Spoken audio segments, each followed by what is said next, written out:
এই দুনিয়া কিছুই না। রাতের বেলা যখন ঘুমাইতে যাই ভয় লাগে, ঘুমের মধ্যে কত মানুষ মরে গেল। আমিও যদি মরিয়া যাই, আমার ছেলে মেয়েরা বেলেট দিয়া জামা কাপড়গুলো কাইটা কাইটা রাখবে, আর বলবে, আমার বিবি বলবে, লাশটা বাইরে না ভাইয়ারা, ঘরে আর পাহারা দেওয়া যাবে না। কেউ বাঁশ কাটার জন্য দৌড়াবে তাড়াতাড়ি, এরে আর জমিনে রাখা যাবে না, কবরে দাফন কর, বাঁশ বাগানে মাটি খনন কর, কলা পাতা দেরি কর, গরম পানির গোসলের ব্যবস্থা কর। এরে নবীর উম্মতের যুবক, কত তোমার মতো যুবক কলেজের ছেলেরা এসে হাত ধইরা কান্না করে দোয়া চায়, কয় হুজুর মাথায় হাতটা দিয়া দোয়া করে দেন। আমি বললাম, রে বাবা তুই কই পড়ো? বলে কলেজে পড়ি। তোর মাথায় টুপি দাড়ি লম্বা, কয় হুজুর দোয়া করেন, আপনার বয়ান শুনে এমন হয়েছে। আমি বললাম, কলেজের শিক্ষকেরা কি তোরে গালি দেয় না? যুবক কান্না করে বলে, হুজুর আল্লাহর শুকর, এই টুপি দাড়ির কারণে সব কলেজের শিক্ষকেরা আমারে বড় মোহব্বত করে, এমনকি আমার সে ছাত্র ভাইরাও মোহব্বত করে। আমার কলেজে যেই মেয়েরা ক্লাস করে ওরাও আমারে সম্মান করে, একটু পর্দা করার চেষ্টা করে, আমার সাথে তেমন হাসি তামাশাও করে না। কেউ যদি করতে চায় তারে ফিরায়, বলে ওরে তোরা কষ্ট দিবি না, ও আল্লাহরে নিয়ে আছে, ও নামাজ পড়ে, বাধা দিবি না। এরে যুবক, তোর পাও দুটো আগায়া দে, তোর পায়ে ধরে বলে যাই, তুই কি মনে করেছো কোরআন মিথ্যা, নবীর হাদিস মিথ্যা, জাহান্নামের বয়ান কি মিথ্যা? আল্লাহর নবী জাহান্নামের বয়ান যখন করতেন, সাহাবায়ে কেরাম বেহুশ হয়ে পাগলের মতো করতেন, মনে হয় যেন তারা জাহান্নামের আগুন নিজের চোখে দেখতে পায়। এরে নবীর উম্মতের দল, ওই অন্ধকার কবরে তোর খেলার জীবনে কত বন্ধু ছিল, আজকে নাই। লেখাপড়ার টেবিলে কত আড্ডা দিছো, অনেক বন্ধু নিয়ে, আজকে নাই। কর্মজীবনে কত বন্ধু ছিল, আজকে নাই। ওরে যুবক, তোর মতো যুবক দাড়িওয়ালা নামাজি কলেজে অভাব নাই, র্যাব আর্মি পুলিশের অভাব নাই, তুমি কেন পারবা না? আমার মন বলে তোমার কলবে আল্লাহর ভয় নাই। ওরে আল্লাহর বান্দা, কিসের পীর, কিসের দল, কিসের নেতা? ওরে আপন তো আমার মা বাপ, এই মা বাবাও কিন্তু কবরে গিয়া আপন হয়ে সহযোগিতা করবে না। ওরে দুনিয়ার লাইনে দেখ, স্বার্থে আঘাত লাগলে মা বাবায় ছেলেরে ভুলে যায়, ছেলেও মা বাবা স্বার্থের কারণে ভুলে যায়। ওরে নবীর উম্মতের দল, ওই যে বরগুনা পটুয়াখালীতে সিডর হয়েছিল কয়েক বছর আগে, হয়েছিল, ওই সিডরের সময় শুনছি আল্লাহর এক বান্দা স্ত্রী ঘরের মধ্যে, মাগরিবের সন্ধ্যা ঘনিয়ে কালো মেঘ, ঘরের মধ্যে পানিগুলো ঢুকতেছে আর বাতাস সিগন্যাল চলে, ঢেউ ঢেউ চলছে। স্বামী আর স্ত্রী চিন্তা করে, কি করি, ঘরে যদি বয়া থাকি পানি বেড়ে যাবে, মরে যাব। এইবার বেরিয়ে যাই, যা হবে পানির মধ্যে হাবুডুবু খায়, কোনো দিকে যেতে পারলে যায়।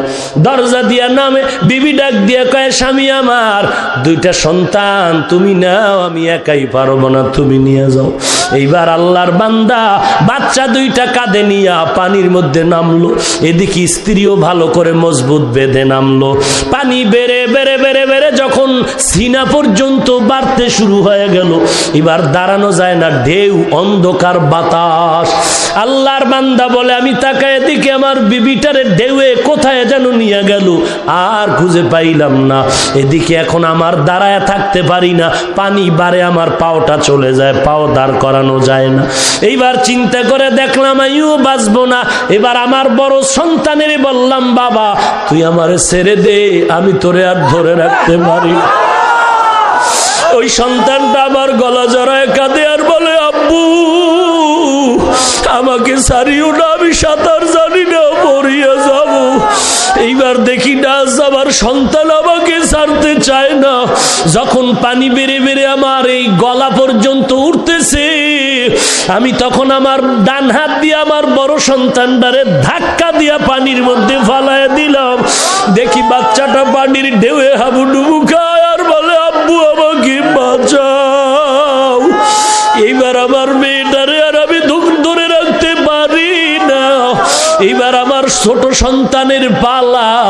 যখন দেখি আমি এখন এই ছোট সন্তান নিয়ে বিপদে পড়েছি, তখন ছোট বাচ্চাটারে বললাম, বাবা তুমি আমারে ছেড়ে দাও। ছোট বাচ্চা বলে, আমার বাবুরে তুমি ছেড়ে দিছো, আমারে ছাড়িও না, আমি পারবো না, আমি বড় দুর্বল। হুজুর যখন দেখি আর সরেই না, মামার বাচ্চাটা এমন ভাবে গলা আঞ্জা করে ধরেছে, এক পর্যায়ে আমি বাচ্চাটার হাতের মধ্যে জোরে দাঁত বসায় দিল, রক্ত বের হয়ে গেল, বাচ্চাটা কান্না করে হাতটা ছেড়ে দিল। এই বাচ্চাটারও ছেড়ে আমি একা একা বাঁচার চেষ্টায় দৌড়াই। পানি বন্যা চললো 2 দিন 3 দিন, এরপরে পানি টেনে গেল। খুঁজতেছি বাড়ি ঘরের কি হালাত, ধান খেতে মানুষের অভাব নাই, খুঁজে খুঁজে কে কারো আত্মীয়র খবর নাই। কই আমার ভাই, মা খুঁজে আবার সন্তান কই, সন্তান খুঁজে আবার বাবা নাই, আমার মাও নাই। এরে নবীর উম্মতের দল, দেখি আমরা ধান খেতে একটা বাচ্চা কাদা মাটির মধ্যে শুয়ে আছে লাশের মতো, আমরা বাচ্চাটারে উঠাইলাম। এরপরে ঘরে নিয়ে এই কাদা মাটি ধুইতেছি, মুছতেছি, কানের মধ্যে কাদা ফেলায় পরিষ্কার করি, নাকের ভিতরে কাদা পরিষ্কার করি, মুখের কাদা যখন সরাইতেছি, কাদাটা যখন পরিষ্কার হয়ে যাইতেছে, হঠাৎ করে দেখি বাচ্চা ওয়া ওয়া বলে চিৎকার মারা শুরু করল। এরে নবীর উম্মতির দল, দুনিয়াটা কিছুই না, কেউ কারো আপন না। মনে করছো দল তোরে জান্নাতে নিবে, পীর তোমারে জান্নাতে নিবে। পায়ে হাত রেখে বলি, তোমার মতো যুবক দাড়িওয়ালা নামাজির অভাব নাই, তুমিও তওবা করে নাও।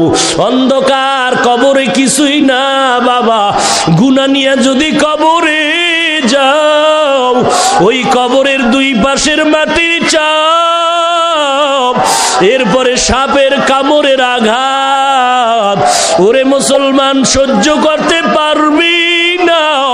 দিনের বেলা সূর্যের গরম, রাতের বেলা নাই, রাতে শীতের রাত, এরপরও কেন ঘাম, ফ্যানের বাতাস দিয়েও ঠান্ডা করা যায় না। আল্লাহর রসুল বলেন, এই সূর্যটা বিজ্ঞানীরা বলে জমিন থেকে 13 লক্ষ গুণ বড়, 9,30,00,000 মাইল দূরে। হাসরের ময়দানে সূর্য থাকবে মাথার উপরে, আল্লাহ বলবে, সূর্য তোর সমস্ত তাপ জমিনে ছাড়িয়া দাও। সূর্যের তাপে জমিনটা তামা হয়ে যাবে, গুনাহগারের মাথার মগজগুলো টকবক করে ফুটবে, পেটের চর্বিগুলো নারী বুড়ি পায়খানার রাস্তা দিয়ে বের হয়ে যাবে। নবীরা পর্যন্ত নাফসি নাফসি বলে কান্না করতে থাকবে। এরে নবীর উম্মতের দল, আজকে সবাই মোনাজাত ধরে, তুইও মোনাজাত ধরলি, অথচ তোর ডানে বামে চোখের পানিওয়ালার অভাব নাই। আর তোমার চোখে পানি নাই, মনে করিস না যে তোর কপাল ভালো, তোর কপাল পুড়ে গেছে, পুড়ে গেছে, পুড়ে গেছে। কারণ গুনার কারণে আমার মাওলায় বেজার। ওরে আল্লাহর বান্দা, মাথাটা নত করে তওবার দরজায় ফিরে আল্লাহকে ডাক দাও। ওরে আল্লাহ, তুমি আমার আপনার কেউ নাই, আমি কত অন্যায় করেছি তুমি জানো, আর গুনাহ করব না। তুমি আমাকে কান্নাওয়ালা চক্ষু দান করো আল্লাহ। আল্লাহ তুমি আমারে কান্নাওয়ালা চক্ষু দাও। যদি দেখো চোখে পানি না আসে, কান্নাওয়ালার কাছে হাতটা বাড়াইয়া দোয়া চাও, হাতটা বাড়ায় বলো, চোখের পানিওয়ালা ভাই, ওরে কান্নাওয়ালার দোয়া আল্লাহ খালি ফিরাইয়া দিবেন না, তুমি আমার জন্য একটু দোয়া করে দাও। আমার মতো খারাপ কেউ নাই। এই বয়ানটা সেদিন এক জায়গায় দিছি, মোনাজাতের পর এক যুবক আইসা কান্না করে, হুজুর আমি বহু অন্যায় করেছি, আমার নাজাতের কোনো পথ আছে নাকি? আমি বললাম, বাবা তুমি কি করো? বলে, আমি এক ইঞ্জিনিয়ারিং চাকরি করি। হুজুর আমি আমার মা বাবারে কষ্ট দিয়েছি, আমি আমার উস্তাদের কষ্ট দিয়েছি, আমি এলাকার কত মুরব্বিরে কত গালাগালি করেছি, আমার নাজাতের কোনো রাস্তা আছে কি না হুজুর? আমার মাথায় হাতটা দিয়ে দোয়া করিয়া যান। ওরে যুবক, পায়ে ধরে বলি, জাহান্নামের আযাব সহ্য করতে পারবি? সূর্যের তাপ এখনই গরম সহ্য করা যায় না, আল্লাহর দরবারে কাঁদো। ওরে অনেকের মা নাই, অনেকের বাবাও নাই, অন্ধকার কবর থেকে দোয়ার জন্য অপেক্ষা করে রে সন্তান। ওই মা বাবার চেহারাটাও কি মনে পড়ে না? ওই মা বাবার জন্য কি মায়া হয় না রে যুবক? ওরে যুবক, পায়ে ধরে বলি আর দাড়ি কাটবি না, পায়ে ধরে বলছি নবীরে আর কাঁদাবি না, বেপরদায় চলিও না, মা বাবারে কষ্ট দিও না, আল্লাহওয়ালারে বন্ধু বানাও, কোরআন পড়ো, দেশের বিরুদ্ধে ষড়যন্ত্র করো না। অন্তর যদি তওবার জন্য রেডি হয়, কবরের কথা স্মরণ করে কাঁদো। কয়েকদিন আগে টেকনাফ রোহিঙ্গাদের তেরান দিয়া কয়েকদল যুবক বাড়িতে সিলেটে রওনা হয়ে গেল। রাতের বেলা নরসিংদী রাস্তায় যখন যায়, এমন এক অ্যাক্সিডেন্ট হলো, যুবকও নাই, গাড়িও নাই। পরের দিন সিলেটের জমিনে লাশের পার্শ্বে লাশ আর লাশ, কান্নার আওয়াজ, ময়দান জুড়ে কান্নার আওয়াজ। এরে নবীর উম্মতের দল, কয়দিন আর বাঁচবা? এমন কোন দিন নাই যুবকের মরণের খবর নাই। বাসের নিচে লাশ, গাড়ির নিচে লাশ, ঘুমের বিছানায় লাশ। তুই যে ঘুমের মধ্যে কানে গানের আওয়াজ দিয়া ঘুমাও, একটু কি তোর ভয় নাই? ওরে গান শুনতে শুনতে তুই ঘুমাইলি রে যুবক। পায়ে ধরে বলছি, আল্লাহর ভয় অন্তরে ঢুকাও, জাহান্নামের ভয় অন্তরে ঢুকায় তওবা করো, আল্লাহর দরবারে দিলটা খুলে কান্না করো, মালিক তুমি মাফ না করলে এই ময়দান থেকে যাব না। আয় আল্লাহ, তুমি মাফ করে দাও। আল্লাহর দরবারে আমার জন্য দোয়া করো, আমিও দোয়া করি।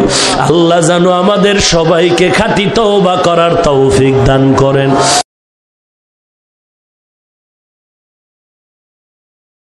মিলাদুন নবী পালন করো, পালন করো।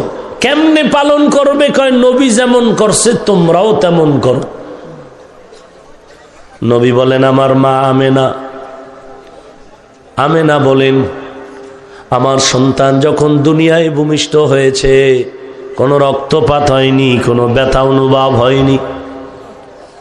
আমাদের আম্মা জানের এমন হয়েছে, পালন হলো কিভাবে? মায়ার নবী বলেন, আমি দুনিয়াতে এসে আল্লাহর প্রশংসা করেছি, আমরাও তো মিলাদুন নবী পালন করা হয় নাই। ওরে নবীর উম্মত, মায়ার নবী বলেন, আমি রাস্তা দিয়ে চলতাম, চলে যাওয়ার পরেও বহুদিন ধরে রাস্তা থেকে মিশকের ঘ্রাণ। আমি আম্মা জানের কোলে থেকে কোনোদিন উলঙ্গ হই নাই, আমার এই শরীরে মশা মাছি জীবনে পড়ে নাই, আমার শরীরের ঘাম থেকে মিশকের ঘ্রাণ। আমি কোথাও বসলে গাছের ছায়া আর সাপের বাতাস। আপনারও হয়েছে? নবীর আঙ্গুলের ইশারায় চাঁদ আলাদা হয়েছে, আপনারও? তাহলে মিলাদুন নবী কিভাবে পালন করা যায়? না না, এটা আলোচনা করে তৃপ্তি অর্জন করা যায়। ওরে নবীর উম্মত, এইবার মিলাদুন নবী আমরা মানি। রসুলের জন্ম, রসুলের জন্ম, রসুলের জন্ম না মানলে তো কিছুই নাই। এজন্য আমরা রসুলের জন্ম মানি, একদিন না, একদিন না। রসুলের জন্ম একদিন, একদিন জন্ম, কিন্তু রসুলের জন্মে আমরা আনন্দ একদিন করি না। একদিন করি না, রসুলের জন্মে আমরা খুশি হয়ে রসুলের এই খুশির আনন্দ আজীবনের জন্য নিলাম। টুপি পরেছি, রসুলের মোহাব্বতে রসুল পেয়েছি, রসুলের আদর্শের টুপি দিলাম। এটা দুঃখে দিছি না আনন্দে?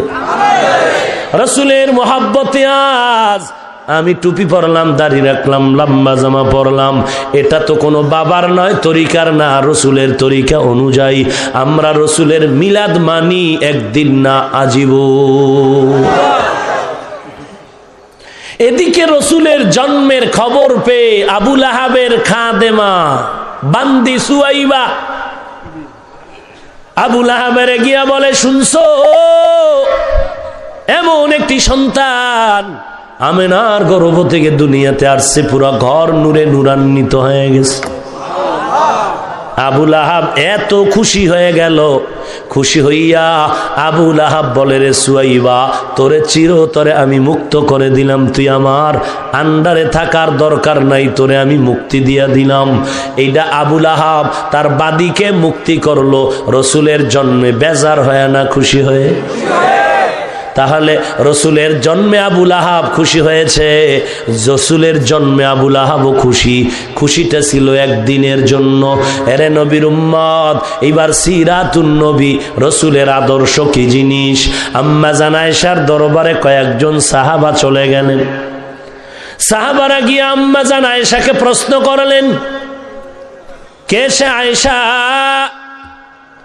যে আয়েশা 2000-এর উপরে হাদিস তার মুখস্থ? কয় হাজার? 2000-এর উপরে হাদিস তার মুখস্থ। আমগো আম্মা জানেরা কয় হাজার মুখস্থ? কথা বলে না। যদিও আদাটা বলে 13টা ভুল, আব্বা জানেরও একই হালাত। এবার আসেন আলেম ওলামা, পীর ফকির, মুফতি, মুহাদ্দিস। আমার জানা মতে বাংলাদেশে এমন কোন বীর মুফতি সাহেব বড় নাই যে একই জায়গায় দাঁড়ায় 500 হাদিস মুখস্থ শোনাবে। আমার কথা হলো, যে আল্লাহর বান্দা 500 হাদিস দাঁড়ায় মুখস্থ শোনাতে পারবে না, সেই বান্দা কেমনে আহলে হাদিস হয়ে যায়?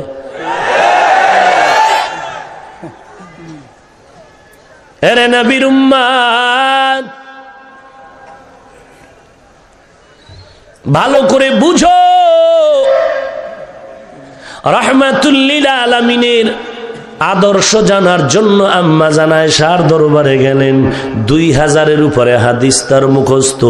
এদিকে সাহাবাদের মাঝে রাইসুল মুফাসসিরিন আব্দুল্লাহ ইবনে আব্বাস, রসুলের চাচাতো ভাই, রসুলের ইন্তেকালের সময় আব্দুল্লাহর বয়স হলো 12 থেকে 13।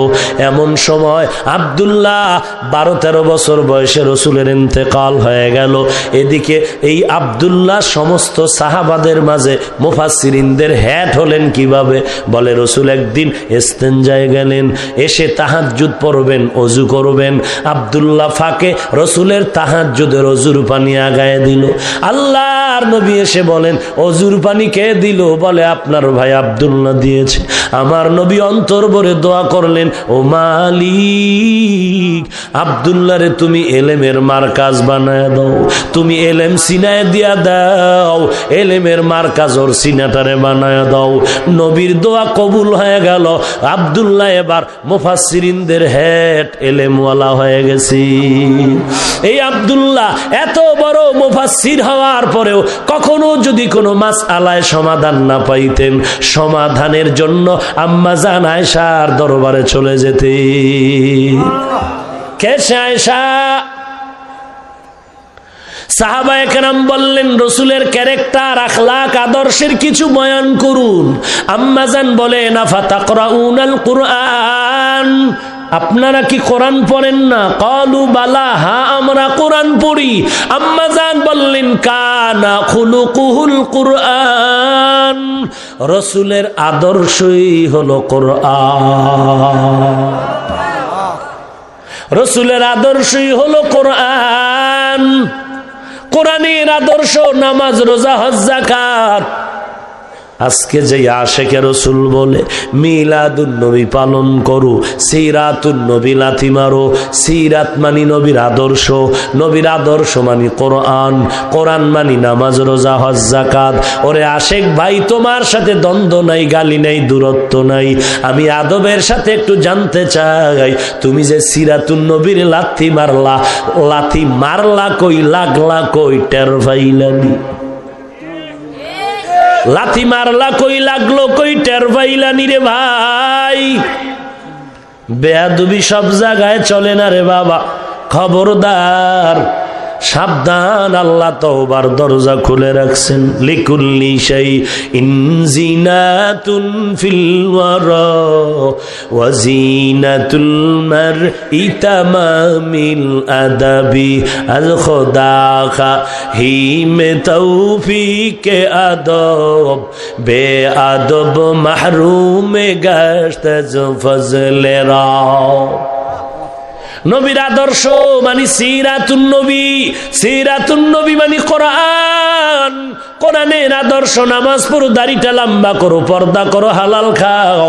মিলাদুন নবীতে আবু লাহাব বড় খুশি, আঙ্গুলের ইশারা করে বান্দিটারে আজাদ করে দিল। রসুল একদিন এই আবু লাহাবের ডাইকা কয়, ও চাচা আপনি আমারে কেমন ভালোবাসেন? বলে ভালোবাসার কোনো ভাষা নাই, চূড়ান্ত ভালোবাসি।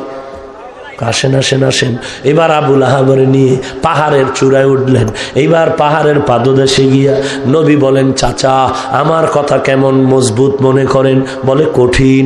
চাচা আমি যদি বলি পাহাড়ের ওই পার্শ্ব থেকে এই পার্শ্বে আইসা দুশ্মন দল আপনাদের মারবে, বিশ্বাস করেন? ভাতিজা 100 বিশ্বাস করি। বলে ও চাচা আমি একটা খবর দেই, এই জমিনটা চিরস্থায়ী জমিন না, ক্ষণস্থায়ী জীবন পেরিয়ে যাওয়ার পরে চিরস্থায়ী একটা জিন্দেগি আসবে, আখিরাত। আমি আল্লাহর রসুল হয়ে বললাম, আমার আল্লাহ আমার একটা কোরআন দিছে, আমার সিরাতুন নবী, আমার আদর্শ, আমার আদর্শের এই কোরআন নামাজ পড়ার কথা বলেছে, সিরাতুন নবীর আদর্শে আমার জীবনীর মধ্যে পর্দার কথা বলেছে, জাহান্নাম থেকে বাঁচতে পারবেন। এই কথাটা যখন বলল, যে আবু লাহাব নবীর মিলাদে খুশি হইয়া বান্দিটারে আজাদ করে দিল, সেই আবু লাহাবের কাছে যখন সিরাতের বয়ান গেল, নবীর আদর্শের বয়ান গেল, আবু লাহাব এমনিই তো লাহাব মানে অগ্নিশিখা। লাহাব, আবু লাহাবের চেহারা ছিল আগুনের মতো লাল। এ নবী যখন সিরাতের কথা কইছে আরো গরম হয়ে গেছে। গরম হয়ে ধমক দিয়া বলে, ইয়া মুহাম্মদ তাব্বান লাকা, ইয়া মুহাম্মদ ধ্বংস হয়ে যাক তোর সারাটা দিন, হে মুহাম্মদ। লিহাজা জামাতানা, এজন্যই কি ডেকেছ? ধ্বংস হয়ে যা। যে আবু লাহাব আমার নবীর মিলাদে খুশি, ওই আবু লাহাব সিরাতুন নবীর বেলায় ধমক দিয়া নবীর গালি দেয়। আল্লাহ সাথে সাথে আয়াত নাজিল করে বললেন, তাব্বাত ইয়াদা আবি লাহাবি ওয়া তাব। এ রাসূল আপনার ধ্বংস হবে না, সিরাতুন নবী যারা লাথি মেরেছে তাদেরই ধ্বংস হবে।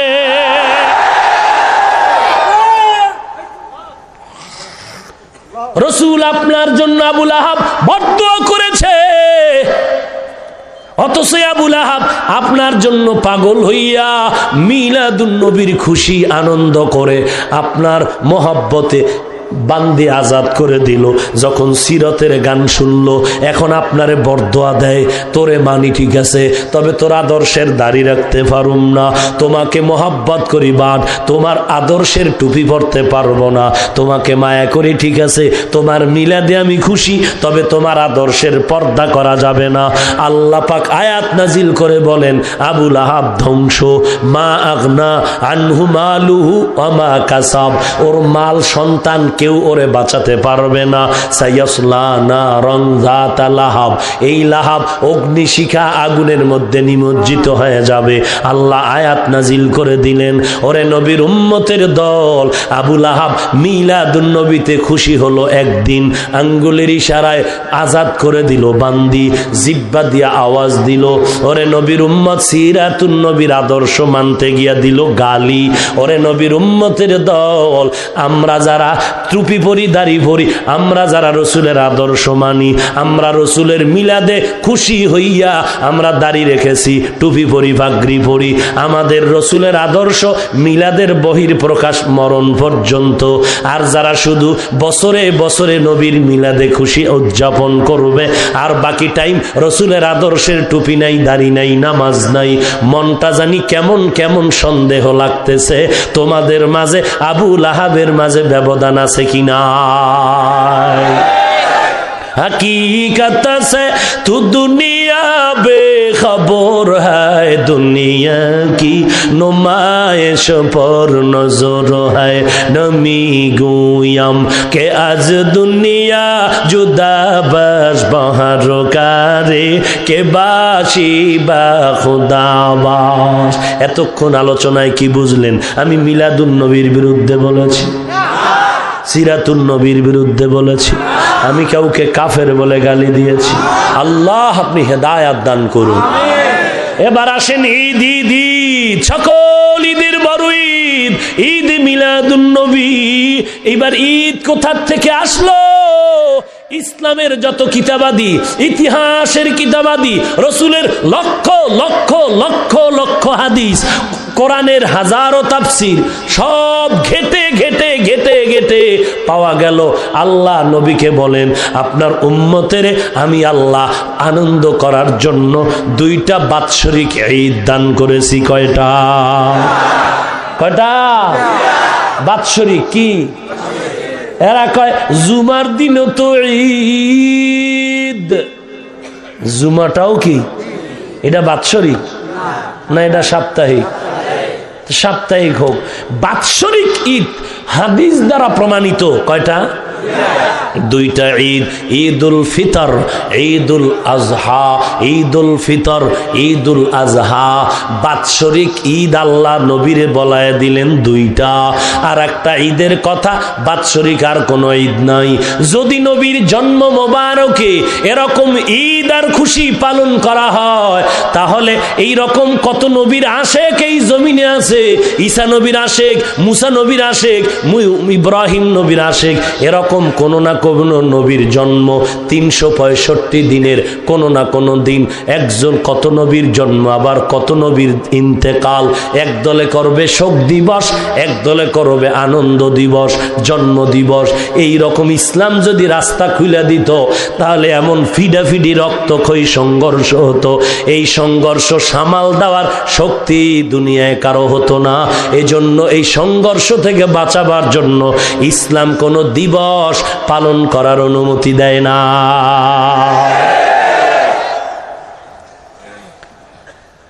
সাহাবায়ে কেরাম কোনদিন করেনি। এইবার দেখবো মিলাদুন নবীতে আমার নবী কি করেছেন। সহিহ মুসলিম শরীফের হাদিসের কিতাব, ওই হাদিসে আল্লাহর নবী বলেন আমি প্রতি সোমবার একটা রোজা রাখি। কি বার?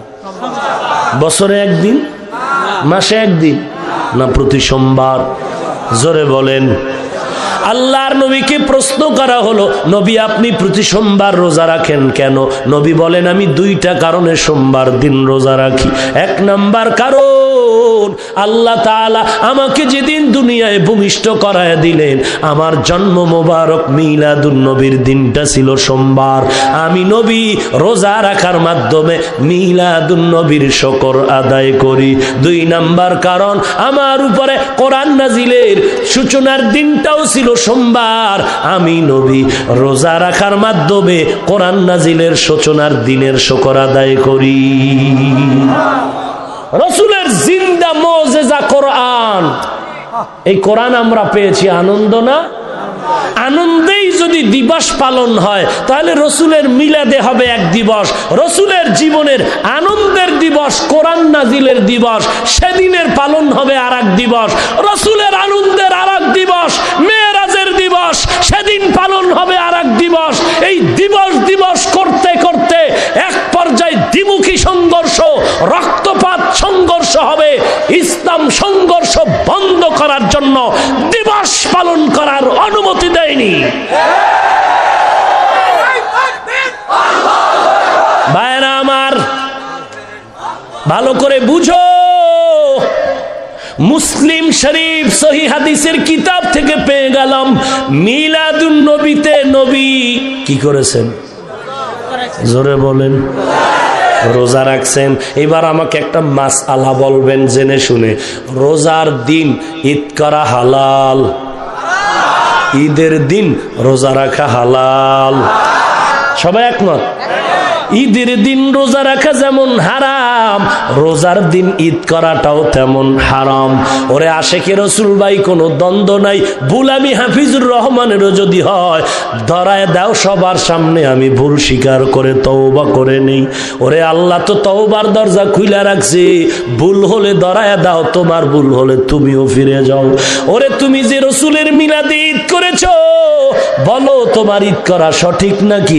যদি বলো সঠিক, তো রসুল যে মিলাদুন নবীতে রোজা রাখলেন এটা কি বেঠিক হয়ে যাবে? আর যদি বলো না না না না, মিলাদুন নবীতে মুসলিম শরীফের হাদিস দ্বারা প্রমাণিত নবী রোজা রেখেছেন, এটাই সঠিক, তো রোজার মধ্যে ঈদ করা যেমন চলবে না, নবীর রোজা রেখেই ঈদ পালন, রবির রোজা রেখে মিলাদুন নবীর হক আদায় করেছে। অতএব একটু চিন্তা করো, আমি গালি পক্ষে না, গালি দেওয়া হারাম। তোমার বিবেকের কাছে প্রশ্ন করো, রসুলের মিলাদুন নবীর রোজা বন্ধ করে ঈদ করাটা তোমার কতটুকু বৈধ?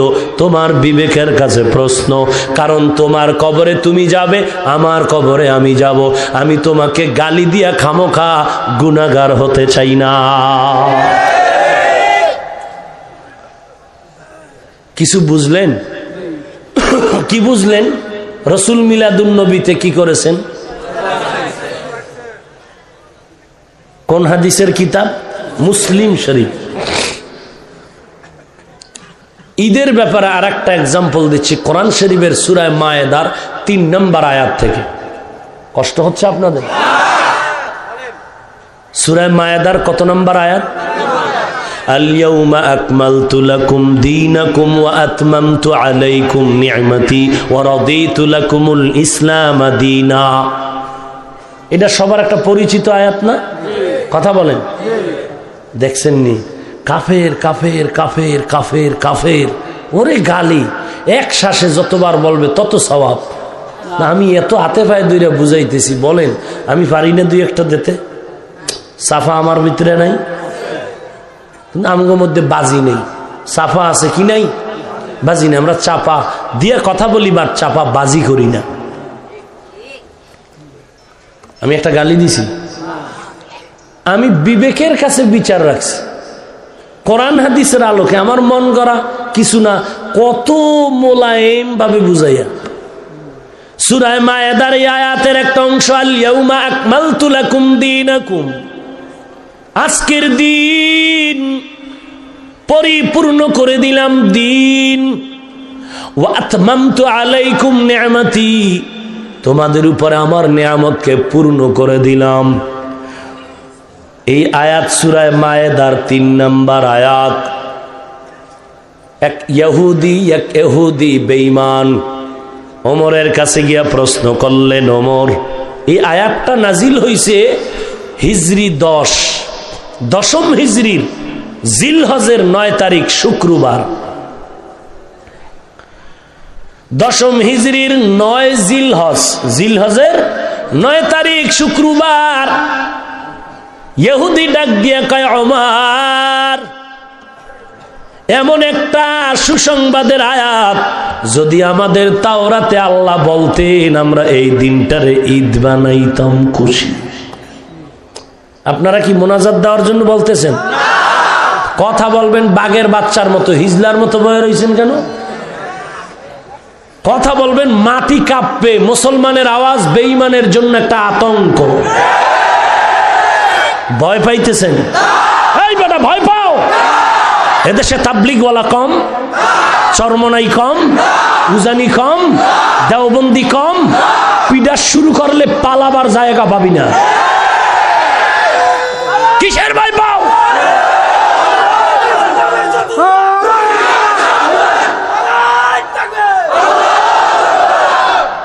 মরবা না? মরলে লইরা সইরা মরবি। কি হিজলার মতো বয়ারিস? কিসের ভয়? আমরা চোর, কোরআন সুন্নাহ দিয়ে কথা বলবো, গালি দিয়েছি তো কিসের ভয়?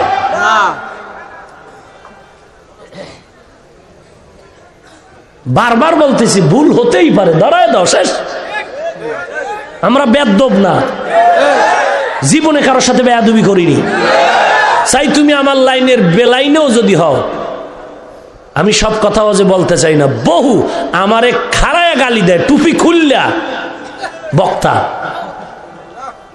হঠাৎ গাড়ি রাস্তায় চলে, যেহেতু এরাও দৌড়ায় আমরাও দৌড়াই, পাম্পে গ্যাস পাম্পে দেখা হয়েছে, আমি যাই সালাম দিছি, ভাইজান কেমন আছেন? ওরে বাবা, এর তো খবর হয়ে গেছে, ই হাফিজুর রহমান।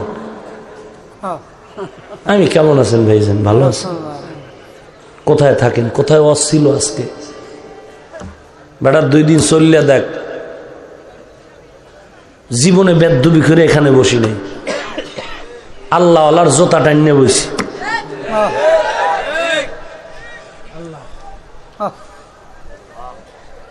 আল্লাহ আপনি হেদায়েত দান করুন।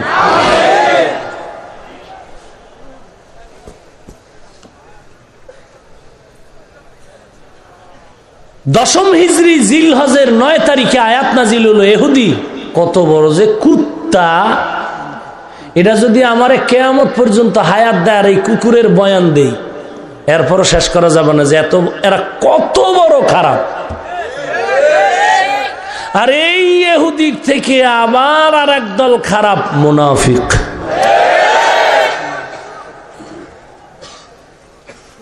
আল্লাহ আপনি গোটা জাতিকে কুদরতের হাতে হেফাজত করুন। বেটা কোরআন শরীফের আরবি পারো না? বুখারী শরীফ আরবিটা দিলে কয় খোদার কসম আব্বাও বুঝবে না, আমিও বুঝি না। হেই লোকে আবু হানিফারে গালি দেয়, খাজা মঈনুদ্দিনের কয় গাঞ্জাখোর, বাউয়া ব্যাং হাতিরে লাথি দেয়। এ বাউয়া ব্যাং চিনে যে বৃষ্টির সময় জিকিরের আওয়াজ করে? এ ব্যাঙে গান গায় না, খোদার তসবি পড়ে। আর কোরআন শরীফের আয়াত তো, এ ব্যাং কার তসবি পড়ে? আল্লাহর তসবি পড়ে। এটা কইতে আবার ভয় লাগে না? আরে কোন এক বুজুর্গ কয় যে দেওয়াল ঘড়ি কাটা যে টুন টুন করে বাড়ি দেয়, এটা খোদার জিকির করে। এইবার হাফিজুর রহমান রে মুশরিক বলার ফতুয়া ওপেন হয়ে গেছে। শুনছো? ঘড়িতেও বলে আল্লাহর জিকির করে। ওরে মুশরিক, ঘড়ি হরদম বগুয়াদ আল্লাহু না গুয়াদ টুন টুনা টুন টুন না টু টু बज़ाहिर सम एमी आयद के टूटू के दरमाना बगुयद अल्लाहू।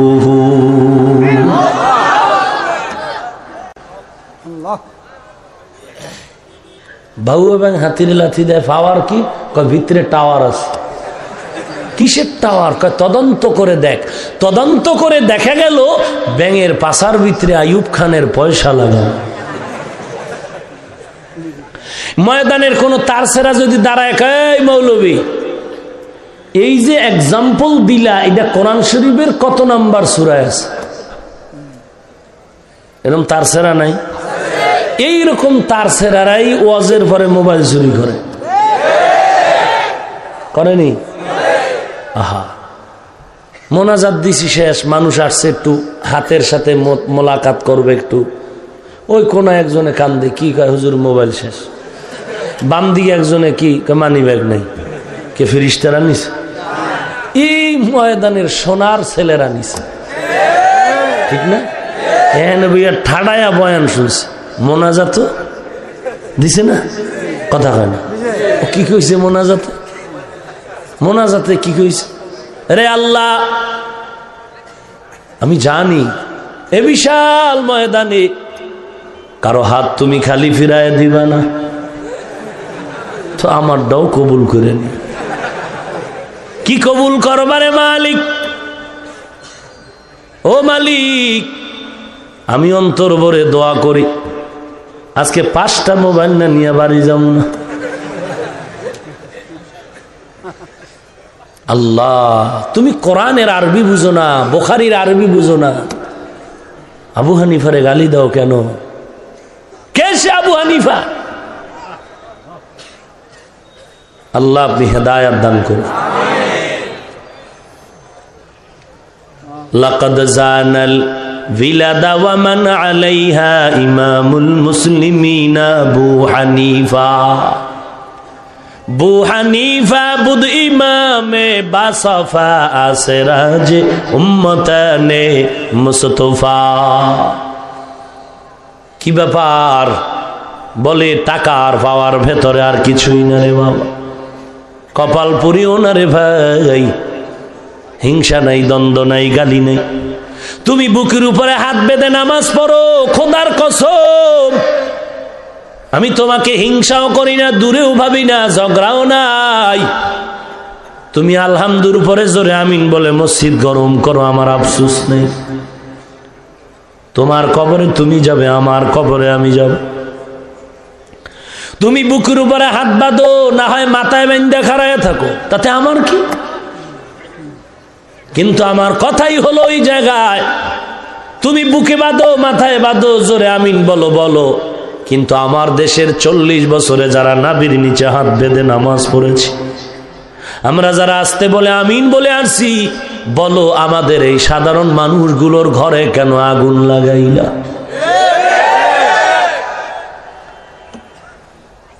যেই লোকগুলো ইংরেজি পড়েছে, ধর্মের সোয়া পায়নি, তাবলিগের সোয়া পেয়ে চরমনাই উজানি আল্লাহওয়ালার বয়ান শুনে সারসিনা ফুরফুরা বাহাদুর ফুরুজানি আল্লাহওয়ালার বয়ান শুনে শুনে আজ দাড়িওয়ালা নামাজি হয়ে গেল।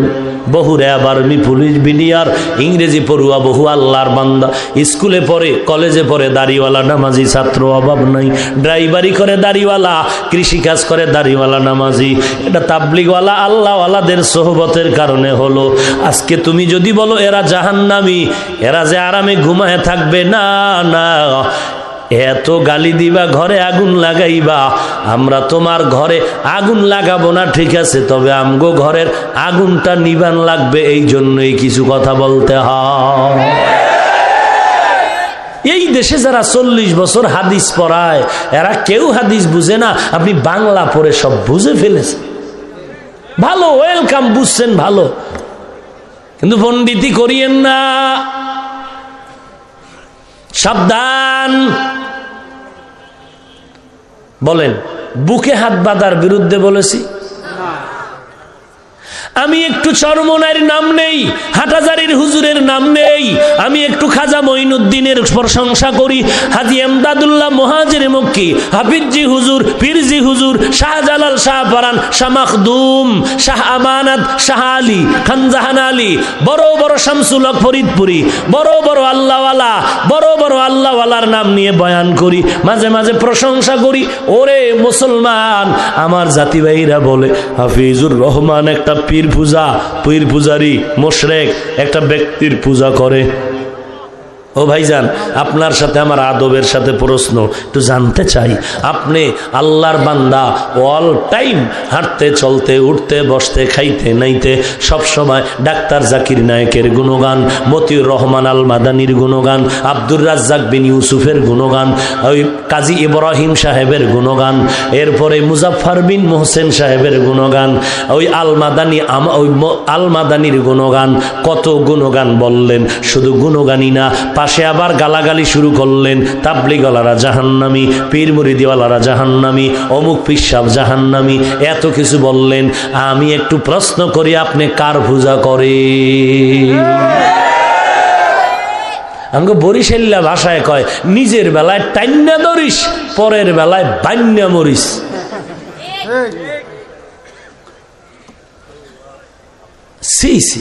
অথচ আমি চরমনাই বলি, আবু হানিফার কথা বলি, যার কথা বলি, আমরা অন্ধ ভক্ত নয়।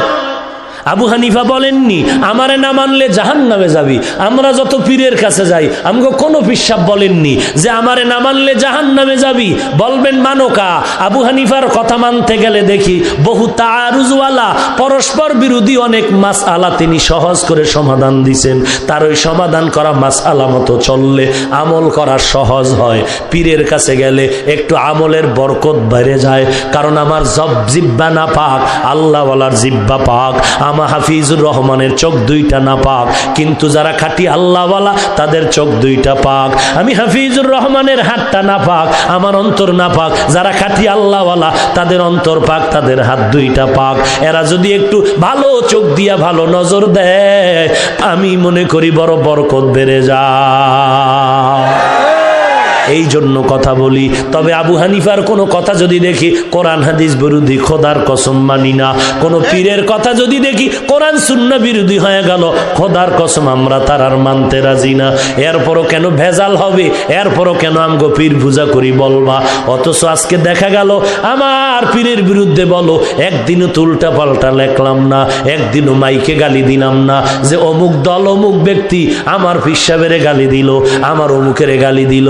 বুঝাইয়া বুঝাইয়া নাম ছাড়া মোটামুটি লাইনে আদবের সাথে বলার চেষ্টা করি, পুরাটা ইশারায়ও বলি না, জানো মানুষ দিনের দিকে আগায় যায়, ভুলটা সংশোধন হয়। অথচ তুমি এমন অন্ধভক্ত হয়ে গেছো, আজকে তুমি অন্ধভক্ত হইতে গিয়া তারে মাথার তাজ বানায়া আর একজনারে কাফের বলে ফতুয়া দিলা। এইবার বুঝা গেল কে বেশি পূজা করে, আল্লাহ সাক্ষী।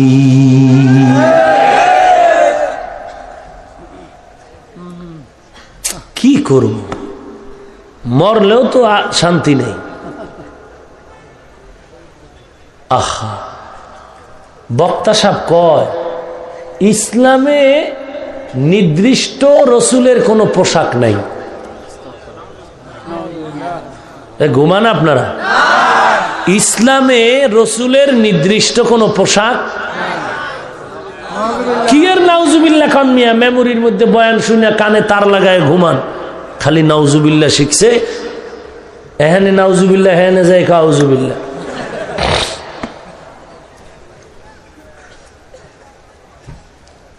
আমি খালি নামটা কইলে জিব্বাটা দুই দাঁতের মাঝখানে ফালায় কইবেন অকন কি এই হুজুর, হেদি আমগো বাড়ি আয় ডেলি, এই হুজুর। আল্লাহ কুদরতের হাতে হেদায়াত দান করুন। মানুষ নামাজ নাই, রোজা নাই, পর্দা নাই, এই বয়ান করলেই তো রাত পার হয়ে যায়। এই অ্যালার্জিওয়ালা বয়ানের দরকার কি? মানুষের পেছে ফালানের লাভটা কি? আপনি বলবেন হুজুর আপনিও দিকন, আরে ভাই আমি কি কই, আমার ঘরে আগুন লাগাইছি, নিবান লাগবে না? আগুন না লাগাইলে তো নিবানের প্রশ্ন ছিল না। যেই লোকটা নাভির নিচে হাত বেঁধে নামাজ পড়ে আসছিল, এখন যদি এরে কেউ ফতুয়া দেয় তোর এই নামাজ হয়ই নাই জীবনে, এই লোকটার কেমন অবস্থা হবে? 40 বছরের নামাজ। আর আমরা বয়ে বয়ে বিলের মতো চুপ থাকবো, এটা কি করে হয়?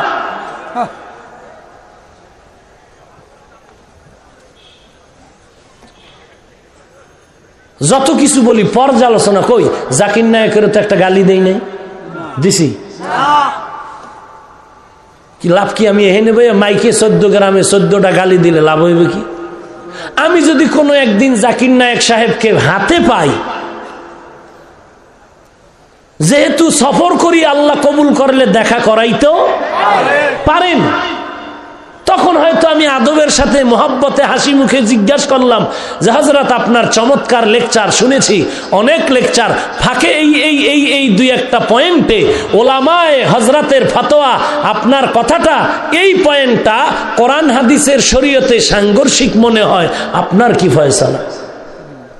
তখন সে আমাকে একটা বুঝ দিলেন বা ভুল স্বীকার করে নিলেন, তখন আমি বললাম আমার সার্থকতা আছে, যাকে পাইছি তাকে বলবো। মাইকে গালি দিলে আমার লাভ কি? সমাজ একটা বিভ্রান্ত হইল, এই ভণ্ডীতি করা যাবে, আর কি করা যাবে?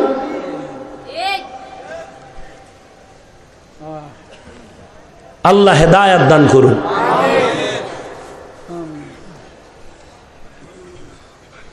রাগ করছেন না?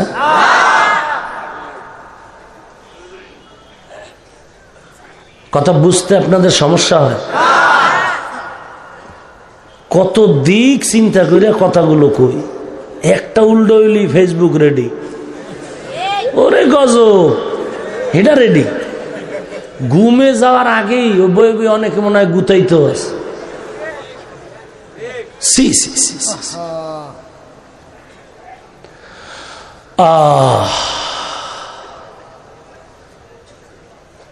ভাইরা আমার,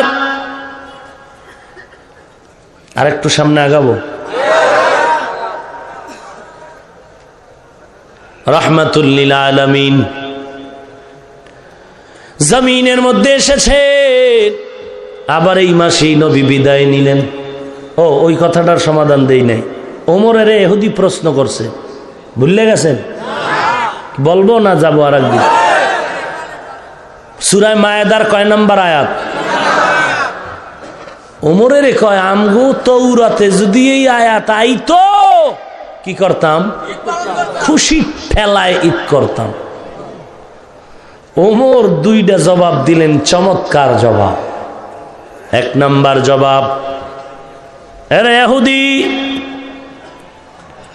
আমাদের মুসলমানের মধ্যে ঈদ এটা বান্দার পক্ষ থেকে নির্দিষ্ট হয় না, আল্লাহ নির্দিষ্ট করে দিয়েছে। মুসলমানের ঈদ বান্দায় রেডি করে না, আল্লাহ রসুল রেডি করে দেয়। দুই নাম্বার, আমি মোনাজাত দিয়ে দেব, কিন্তু ফট করে মোনাজাত দিয়ে দেব।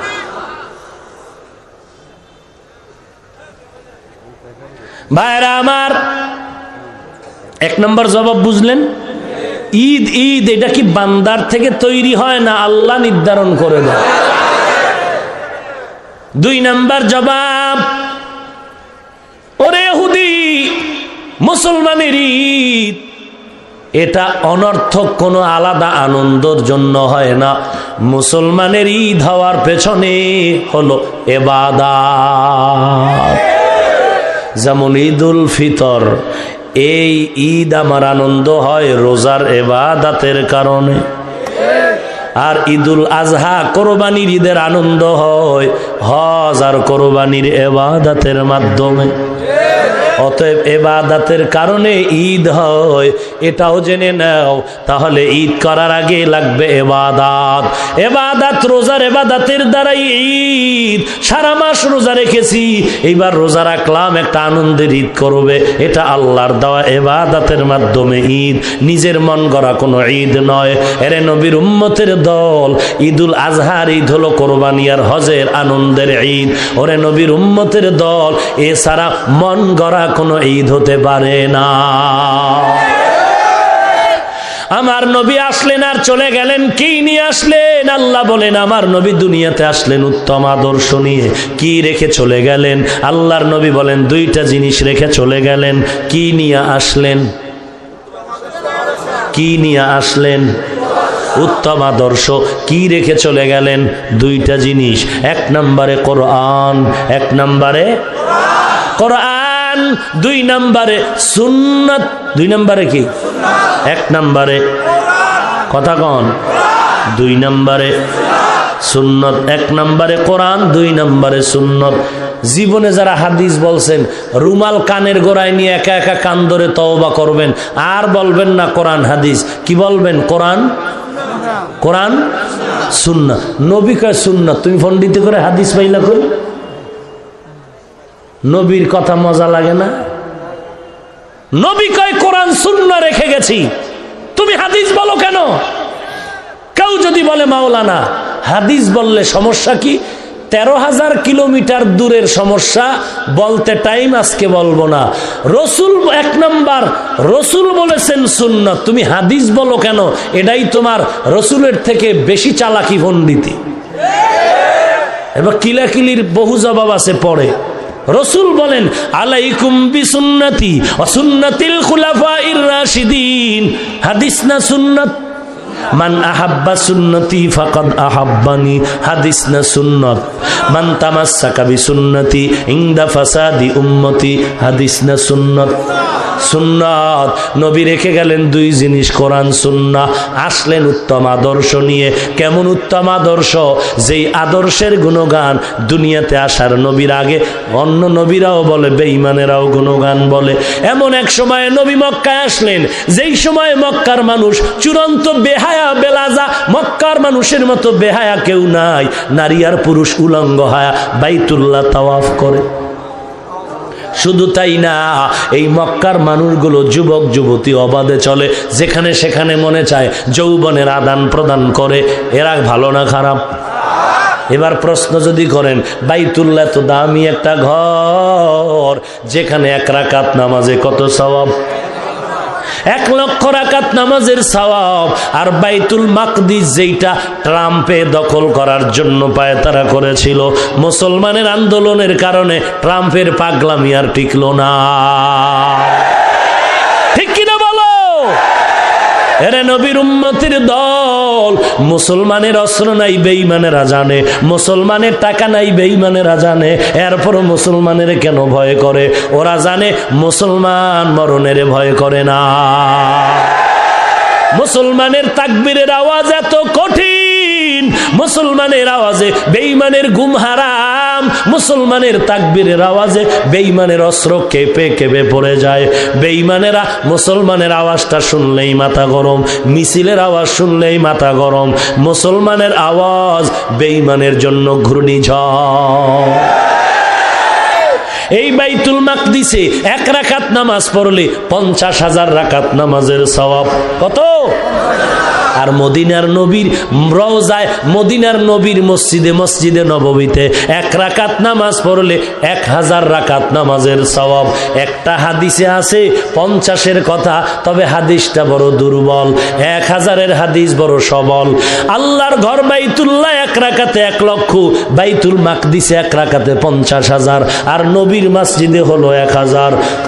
কথা বুঝছেন কিছু? বাড়ি যেয়ে প্যাঁচ লাগাইবেন না। আরে মুসলমান নবীর উম্মত, অভাব কয়টা প্যাঁচের? ধর্মীয় শিক্ষা নাই, খাঁটি আল্লাহওয়ালা মুরব্বী নাই। এই মানুষগুলো এত বেহায়া হয়ে গেল। প্রশ্ন যদি করেন এত দামি বাইতুল্লাহ, এর পাশের মানুষ এত খারাপ হওয়ার পেছনে কারণটা কি? ফাইনাল কারণ হলো এই মানুষগুলো 570 বছর কোনো মুরব্বী পায় না। কত বছর? ঈসা নবী চলে গেলেন, আমার নবী আসলেন, মাঝখানে ডিস্টেন্স কত? 570 বছর। যারা বলবে আমার মুরব্বী লাগে না, আমি কিতাব পড়ে পড়ে জান্নাত পাবো, ওই ওদের মতো দশা হয়ে গোমরা হয়ে যাবে।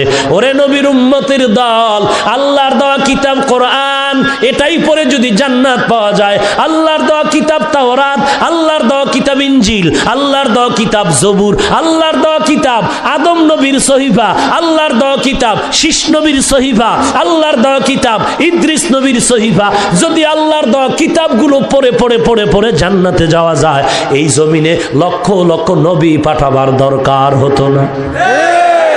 লাইব্রেরি থেকে ঔষধের বই পড়ে যদি ডাক্তারি করা যায়, মেডিকেল সায়েন্সের দরকার হতো না।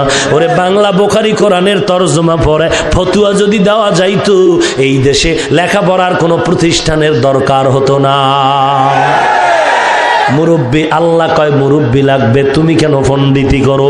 আল্লাহ বলেন আমি 4 দল মুরব্বী রেডি করে দিলাম, নবীগণ, সিদ্দিকগণ, শহীদগণ, সালেহগণ। সূরা কাহফে আল্লাহ বলেন মাইয়া দিল্লাহু ফাহুয়াল মুহতাদ ওয়া মাইয়ুদলিল ফালান তাজিদা লাহু ওয়ালিয়াম মুরশিদা। আল্লাহ যারা হেদায়েত দিবে সে হেদায়েত পাবে, যার কপাল পোড়া হেদায়েত পাবে না। ওই বান্দা হেদায়েতের কোনো মুর্শিদ পাবে না। মুর্শিদ মানে পথ দেখানেওয়ালা, জান্নাতের পথ দেখায়। এই শব্দটারে ভিন্নভাবে বলে শায়েখ, ফার্সি ভাষায় বলে পীর। ওরে এই মুর্শিদ কারা? আল্লাহর জান্নাতের পথ দেখায়। এরা এক ভাষায় ওলি, এক ভাষায় পীর, এক ভাষায় বলে শায়েখ। ওরে তবে সাবধান, শায়েখ শুনে দৌড়ায় না, সন্দেহ লাগে সেই শায়েখ আব্দুর রহমানের গোলাম নি। এরে নবীর উম্মতের দল, আল্লাহ তাআলা ওলিদের ব্যাপারে বুখারীর মধ্যে চমৎকার বয়ান করেছেন। নবীর মাধ্যমে, কোরআনের মাধ্যমে আল্লাহ তাআলা ওলিদের বয়ান করেছেন। ওরে নবীর উম্মতের দল, আজকে তুমি খাজা মঈনুদ্দিনের গাঞ্জাখোর বলে গালি দিলা, অথচ কত বড় দামি। মদিনা থেকে খাজা মঈনুদ্দিন ভারতে আসলেন কালেমার দাওয়াত দিতে। বাড়ি যাইয়া মায়ের সামনে মঈনুদ্দিন বড় আনন্দে হাসে। মা কয় হাসো কেন? বলে বড় খুশি হয়ে গেল। কেন? বলে মা তোমার দোয়ার বরকতে আজ আমার হাতে এই ভারতবর্ষে ৭৬ লক্ষ হিন্দু কালেমা পড়েছে। কেসে মাইনুদ্দিন দাড়ি ছিল না, মাইনুদ্দিন চিশতির টুপি ছিল না, পাগড়ি ছিল না, লম্বা জামা ছিল না, বিড়ি টানতো, ঢোল বাজাইতো, বেপরদায় চলতো। কিয়ামতের দিন বহু পিশাব জাহান্নামে যাবে, মুরিদরা জান্নাতে যাবে। কিয়ামতের দিন বহু বক্তা জাহান্নামে যাবে, শ্রোতা জান্নাতে যাবে। বক্তার বয়ান শুইনা শ্রোতা আমল করে জান্নাত পেয়ে গেছে, বক্তা বক্তব্যই দিত, আমল করত না। আমার হাতে 13 জন মুসলমান হইছে হিন্দু, তো কি হইছে? আমি হাফিজুর রহমান তো এখনো পাক্কা মুসলমান হইতে পারি নাই। আমার হাতে বহু খ্রিস্টান, বহু হিন্দু, বহু বৌদ্ধ মুসলমান হয়, বাট আমি তো এখনো পাক্কা মুসলমান হতে পারিনি। কারণ ভালো একটা পয়েন্ট আউট করে দেই, চিরন্তন ভাবে মনে রাখবেন, একটা পৃথিবীর ফেমাস চূড়ান্ত এক সুন্দর ব্যক্তি, টোটাল সারা ওয়ার্ল্ডে যার সুনাম, এই লোক এত বড় দামি ডিগ্রি, বুখারীর মুখস্থ, তিরমিজি মুখস্থ, মুসলিম মুখস্থ, গীতা মুখস্থ, ইনজিল মুখস্থ, তাওরাত মুখস্থ, জবুর মুখস্থ, তাফসির মুখস্থ, সব ডিগ্রি, কিন্তু সুন্নতের আমলের অভাব। খোদার কসম একবার, খোদার কসম 2 বার, খোদার কসম 3 বার, সব আছে, সব আছে, সব আছে, সুন্নতের আমল যদি না থাকে, খোদার কসম তাকওয়া নাই, তাকওয়া নাই, তাকওয়া নাই। যার মধ্যে তাকওয়া নাই তাই সে আল্লাহর খাঁটি প্রিয় বান্দা না। যে আল্লাহর প্রিয় খাঁটি বান্দা না, তাকে মহব্বত করব, কিন্তু তাকে ইমাম মানব না, মুরব্বি হিসাবে মানব না। কথা বুঝেন নাই? সব আছে, বুখারী মুখস্থ, কথায় কথায় কথায় কথায় বয়ানে কোরআনের পারা নাম্বার, আয়াত নাম্বার, লাইন নাম্বার, রুকু নাম্বার, নক্তা, অরকদ, গোষ্ঠী শুদ্ধা, একেবারে ডিটেলস, হাদিসের পৃষ্ঠা নাম্বার, খণ্ড নাম্বার, লাইন নাম্বার, হাদিস নাম্বার, সব যদি বলে, সুন্নতের আমল যদি না থাকে, বুঝে নাও এর মধ্যে তাকওয়া নাই। যার মধ্যে তাকওয়া নাই, আল্লাহর ভয় নাই, ও আল্লাহর বান্দা ঠিক, তবে প্রিয় বান্দা না। যে আল্লাহর প্রিয় বান্দা না, আল্লাহর বান্দা হিসেবে মোহাব্বত করব, কিন্তু মুরব্বি মানব না।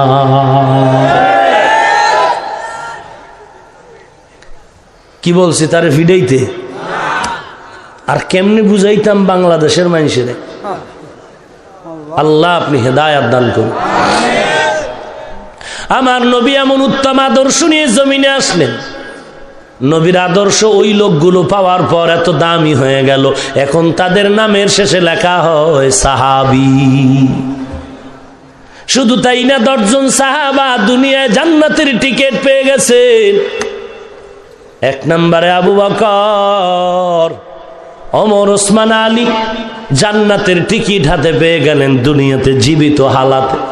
4 খলিফার বাংলা জীবনী পড়ে দেখো, দেখো তাদের জীবনী। এত দামি সাহাবী জান্নাতের টিকিট পাওয়ার পরও মৃত্যু পর্যন্ত শুধু কান্না করেছে। আজকে ময়দানে কোনো কান্নার বয়ান নাই, গালাগালি চলে আর হাসি তামাশা চলে। এই বক্তাই নাকি বড় দামি বক্তা। এক বক্তা তো বয়ানে বলল, শুনলাম, বেশি কাঁদবি না রে বাঙালি, নবী বেশি কাঁদে না। অথচ আল্লাহ বলেন, ফালিয়াজহাকু কালিলান ওয়ালিয়াবকু কাসীরা, কম হাসো, বেশি বেশি কান্না করো। মদিনার নবী বলেন, চোখের পানি ছেড়ে যদি কান্না করো জাহান্নামের ভয়ে, আল্লাহ তাআলা চোখের পানির বরকতে জাহান্নাম হারাম করে দিবে। ওরে যুবক আমার কলিজার ভাই, তুমি অমুক দল করো, অমুক পীরের দরবারে যাও, তোমার সাথে আমার কোনো হিংসা নাই, দ্বন্দ্ব নাই। নবীর উম্মত হিসাবে, আল্লাহর বান্দা হিসাবে আমি কলিজাটা দিয়ে তোমার অনেক মহব্বত করি। যদি 2টা পাও আগাইয়া দাও, আমি তোমার পায়ে হাত রেখে বলবো, রে বাবা, এই টুপি মাথায় দিলে মাথা গরম হয়, তোমার থেকে মোটেও কম বুঝি না। দাড়ি রাখলে যৌবনের ভাব চলে যায়, এরে যুবক, আমি তোমার থেকে মোটেও কম বুঝি না রে বাবা। লম্বা জামা পরলে শরীর গরম লাগে, তোমার থেকে মোটেও কম বুঝি না। আজকে যদি দাড়ি কাইটা শার্ট প্যান্ট টাই লাগায়া মোবাইলের তার কানে দিয়া রাস্তায় চলতাম, খোদার কসম কেউ আমারে বাধা দিত না। কিন্তু কেন টুপি মাথায় দিলাম, কেন দাড়ি রাখলাম, লম্বা জামা পরলাম? যদিও সার্টিফিকেট নাই, টাকা পয়সার বাহাদুরি নাই, আল্লাহ এত সম্মান দান করেছেন, পৃথিবীর 1 নম্বরের ধনী লোকটাও এত সম্মানে নাই। এরে যুবক আল্লাহর গোলাম, ওরে চোখ তো অন্ধ না, মাথাও নষ্ট হয় নাই, মাথা তোমারটা নষ্ট কারণ তুমি আজকে নেশাগ্রস্ত হইয়া মাথাটার ব্রেন তুমি আউট করে ফেলেছো। তোমার মাথা নষ্ট হতে পারে, আমার টুপির কারণে মাথা নষ্ট হয়নি। এরে যুবক আল্লাহর গোলাম, এরপরেও যদি বলো এ টুপি দাড়ি ছাড়াই জান্নাত পাওয়া যাবে, গ্যারান্টি দাও, কোরআনে ভুল আছে প্রমাণ দাও, আমি এখনই দাড়ি কাটে ফেলবো, টুপি ফালায় দিব। পারবা না রে বাবা, আমার তো এমন বেশি বয়স না, আমি তোমার মতো একটা যুবক ছেলে, মাথা নষ্ট হয় না রে বাবা। গান শুনলে দিলে খুব মজা লাগে, তোমারও যেমন লাগে আল্লাহর কসম আমারও তেমন লাগে, কারণ তোমার মধ্যে যেমন যৌবনের আকর্ষণ আমার মধ্যেও তেমন যৌবনের আকর্ষণ। ওরে নবীর উম্মতের দল, এরপরেও কেন টুপি পরে আছি, পাগড়ি পরে আছি, নামাজ পড়ি, হালাল খাই, ওরে বাবা দুনিয়ার কিছুই না মনে করছো বুঝি আমারে সবাই টাকা দেয়, সম্মান না। আসলে এই টুপি ওয়ালাদের কত গালি দেয়, গালি শোনার পরও কিছু বলি না, কত কষ্ট, এরপরও টুপি ফালাই না, দাড়ি ফালাই না। কারণটা কি রে বাবা, এই দুনিয়া কিছুই না। রাতের বেলা যখন ঘুমাইতে যাই ভয় লাগে, ঘুমের মধ্যে কত মানুষ মরে গেল, আমিও যদি মরিয়া যাই আমার ছেলে মেয়েরা বেলেট দিয়া জামা কাপড়গুলো কাইটা কাইটা রাখবে, আর বলবে, আমার বিবি বলবে লাশটা বাইরে না ভাইয়ারা, ঘরে আর পাহারা দেওয়া যাবে না, কেউ বাঁশ কাটার জন্য দৌড়াবে তাড়াতাড়ি, এরে আর জমিনে রাখা যাবে না, কবরে দাফন কর, বাঁশ বাগানে মাটি খনন কর, কলা পাতা দেরি কর, গরম পানির গোসলের ব্যবস্থা কর। এরে নবীর উম্মতের যুবক, কত তোমার মতো যুবক কলেজের ছেলেরা এসে হাত ধইরা কান্না করে দোয়া চায়, কয় হুজুর মাথায় হাতটা দিয়া দোয়া করে দেন। আমি বললাম রে বাবা তুই কই পড়ো? বলে কলেজে পড়ি। তোর মাথায় টুপি দাড়ি লম্বা, কয় হুজুর দোয়া করেন আপনার বয়ান শুনে এমন হয়েছে। আমি বললাম কলেজের শিক্ষকেরা কি তোরে গালি দেয় না? যুবক কান্না করে বলে হুজুর আল্লাহর শুকর, এই টুপি দাড়ির কারণে সব কলেজের শিক্ষকেরা আমারে বড় মোহব্বত করে, এমনকি আমার সে ছাত্র ভাইরাও মোহব্বত করে, আমার কলেজে যেই মেয়েরা ক্লাস করে ওরাও আমারে সম্মান করে, একটু পর্দা করার চেষ্টা করে, আমার সাথে তেমন হাসি তামাশাও করে না। কেউ যদি করতে চায় তারে ফিরায়, বলে ওরে তোরা কষ্ট দিবি না, ও আল্লাহরে নিয়ে আছে, ও নামাজ পড়ে, বাধা দিবি না। এরে যুবক তোর পাও দুটো আগায়া দে, তোর পায়ে ধরে বলে যাই, তুই কি মনে করেছো কোরআন মিথ্যা, নবীর হাদিস মিথ্যা, জাহান্নামের বয়ান কি মিথ্যা? আল্লাহর নবী জাহান্নামের বয়ান যখন করতেন সাহাবায়ে কেরাম বেহুশ হয়ে পাগলের মতো করতেন, মনে হয় যেন তারা জাহান্নামের আগুন নিজের চোখে দেখতে পায়। এরে নবীর উম্মতের দল, ওই অন্ধকার কবরে তোর খেলার জীবনে কত বন্ধু ছিল আজকে নাই, লেখাপড়ার টেবিলে কত আড্ডা দিছো অনেক বন্ধু নিয়ে আজকে নাই, কর্মজীবনে কত বন্ধু ছিল আজকে নাই। ওরে যুবক তোর মতো যুবক দাড়িওয়ালা নামাজি কলেজে অভাব নাই, র্যাব আর্মি পুলিশের অভাব নাই, তুমি কেন পারবা না? আমার মন বলে তোমার কলবে আল্লাহর ভয় নাই। ওরে আল্লাহর বান্দা, কিসের পীর, কিসের দল, কিসের নেতা, ওরে আপন তো আমার মা বাপ, এই মা বাবাও কিন্তু কবরে গিয়া আপন হয়ে সহযোগিতা করবে না। ওরে দুনিয়ার লাইনে দেখ, স্বার্থে আঘাত লাগলে মা বাবায় ছেলেরে ভুলে যায়, ছেলেও মা বাবা স্বার্থের কারণে ভুলে যায়। ওরে নবীর উম্মতের দল, ওই যে বরগুনা পটুয়াখালীতে সিডর হয়েছিল কয়েক বছর আগে হয়েছিল, ওই সিডরের সময় শুনছি আল্লাহর এক বান্দা স্ত্রী ঘরের মধ্যে মাগরিবের সন্ধ্যা ঘনিয়ে কালো মেঘ, ঘরের মধ্যে পানিগুলো ঢুকতেছে আর বাতাস সিগন্যাল চলে, ঢেউ ঢেউ চলছে। স্বামী আর স্ত্রী চিন্তা করে কি করি, ঘরে যদি বয়া থাকি পানি বেড়ে যাবে, মরে যাব। এইবার বেরিয়ে যাই, যা হবে পানির মধ্যে হাবুডুবু খায়, কোনো দিকে যেতে পারলে যায়। দরজা দিয়া নামে, বিবি ডাক দিয়া কয় স্বামী আমার দুইটা সন্তান তুমি নাও, আমি একাই পারবো না, তুমি নিয়ে যাও। এইবার আল্লাহর বান্দা বাচ্চা দুইটা কাঁধে নিয়া পানির মধ্যে নামলো, এদিকে স্ত্রীও ভালো করে মজবুত বেঁধে নামলো। পানি বেড়ে বেড়ে বেড়ে বেড়ে যখন সিনা পর্যন্ত বাড়তে শুরু হয়ে গেল। এবার দাঁড়ানো যায় না, ঢেউ, অন্ধকার, বাতাস। আল্লাহর বান্দা বলে আমি তাকায় দেখি আমার বিবিটারে ঢেউয়ে কোথায় যেন নিয়ে গেল, আর খুঁজে পাইলাম না। এদিকে এখন আমার দাঁড়ায় থাকতে পারি না, পানি বাড়ে আমার পাওটা চলে যায়, পাও দাঁড় করানো যায় না। এইবার চিন্তা করে দেখলাম আমিও বাঁচবো না। এবার আমার বড় সন্তানের বললাম, বাবা তুই আমারে ছেড়ে দে, আমি তোরে আর ধরে রাখতে পারি না। ওই সন্তানটা আমার গলা জড়ায় কাঁদে আর বলে, আব্বু আমাকে ছাড়িও না, আমি সাঁতার জানি না, পড়িয়া যাব। এইবার দেখি না আমার সন্তান আমাকে ছাড়তে চায় না। যখন পানি বেড়ে বেড়ে আমার এই গলা পর্যন্ত উঠতেছে, আমি তখন আমার ডান হাত দিয়ে আমার বড় সন্তানটারে ধাক্কা দিয়া পানির মধ্যে ফালায় দিলাম। দেখি বাচ্চাটা পানির ঢেউয়ে হাবুডুবু খায় আর বলে, আব্বু আমাকে বাঁচাও। এইবার আমার মেয়েটারে আর আমি ধরে রাখতে পারি না। এইবার আমার ছোট সন্তানের পালা। যখন দেখি আমি এখন এই ছোট সন্তান নিয়ে বিপদে পড়েছি, তখন ছোট বাচ্চাটারে বললাম, বাবা তুমি আমারে ছেড়ে দাও। ছোট বাচ্চা বলে, আমার বাবুরে তুমি ছেড়ে দিছো, আমারে ছাড়িও না, আমি পারবো না, আমি বড় দুর্বল। হুজুর যখন দেখি আর সরেই না, মামার বাচ্চাটা এমন ভাবে গলা আঞ্জা করে ধরেছে, এক পর্যায়ে আমি বাচ্চাটার হাতের মধ্যে জোরে দাঁত বসায় দিল, রক্ত বের হয়ে গেল। বাচ্চাটা কান্না করে হাতটা ছেড়ে দিল। এই বাচ্চাটারও ছেড়ে আমি একা একা বাঁচার চেষ্টায় দৌড়াই। পানি বন্যা চললো 2 দিন 3 দিন, এরপরে পানি টেনে গেল। খুঁজতেছি বাড়ি ঘরের কি হালাত। ধান খেতে মানুষের অভাব নাই, খুঁজে খুঁজে কে কারো আত্মীয়র খবর নাই। কই আমার ভাই, মা খুঁজে আবার সন্তান কই, সন্তান খুঁজে আবার বাবা নাই, আমার মাও নাই। এরে নবীর উম্মতের দল, দেখি আমরা ধান খেতে একটা বাচ্চা কাদা মাটির মধ্যে শুয়ে আছে লাশের মতো। আমরা বাচ্চাটারে উঠাইলাম, এরপরে ঘরে নিয়ে এই কাদা মাটি ধুইতেছি, মুছতেছি, কানের মধ্যে কাদা ফেলায় পরিষ্কার করি, নাকের ভিতরে কাদা পরিষ্কার করি, মুখের কাদা যখন সরাইতেছি, কাদাটা যখন পরিষ্কার হয়ে যাইতেছে, হঠাৎ করে দেখি বাচ্চা ওয়া ওয়া বলে চিৎকার মারা শুরু করল।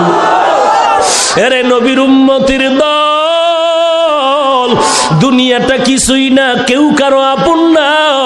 মনে করছো দল তোরে জান্নাতে নিবে, পীর তোমারে জান্নাতে নিবে। পায়ে হাত রেখে বলি, তোমার মতো যুবক দাড়িওয়ালা নামাজির অভাব নাই, তুমিও তওবা করে নাও। অন্ধকার কবরে কিছুই না বাবা, গুনাহ নিয়ে যদি কবরে যাও, ওই কবরের 2 পাশের মাটির চাপ, এরপরে সাপের কামড়ের আঘাত, ওরে মুসলমান সহ্য করতে পারবি না। দিনের বেলা সূর্যের গরম, রাতের বেলা নাই, রাতে শীতের রাত, এরপরও কেন ঘাম, ফ্যানের বাতাস দিয়েও ঠান্ডা করা যায় না। আল্লাহর রসুল বলেন, এই সূর্যটা বিজ্ঞানীরা বলে জমিন থেকে 13 লক্ষ গুণ বড়, 9,30,00,000 মাইল দূরে। হাসরের ময়দানে সূর্য থাকবে মাথার উপরে। আল্লাহ বলবে, সূর্য তোর সমস্ত তাপ জমিনে ছাড়িয়া দাও। সূর্যের তাপে জমিনটা তামা হয়ে যাবে, গুনাহগারের মাথার মগজগুলো টকবক করে ফুটবে, পেটের চর্বিগুলো নারী বুড়ি পায়খানার রাস্তা দিয়ে বের হয়ে যাবে। নবীরা পর্যন্ত নাফসি নাফসি বলে কান্না করতে থাকবে।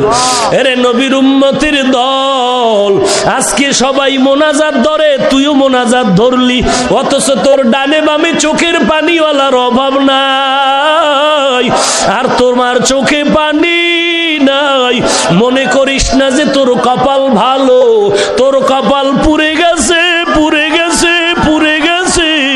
কারণ গুনার কারণে আমার মাওলায় বেজার।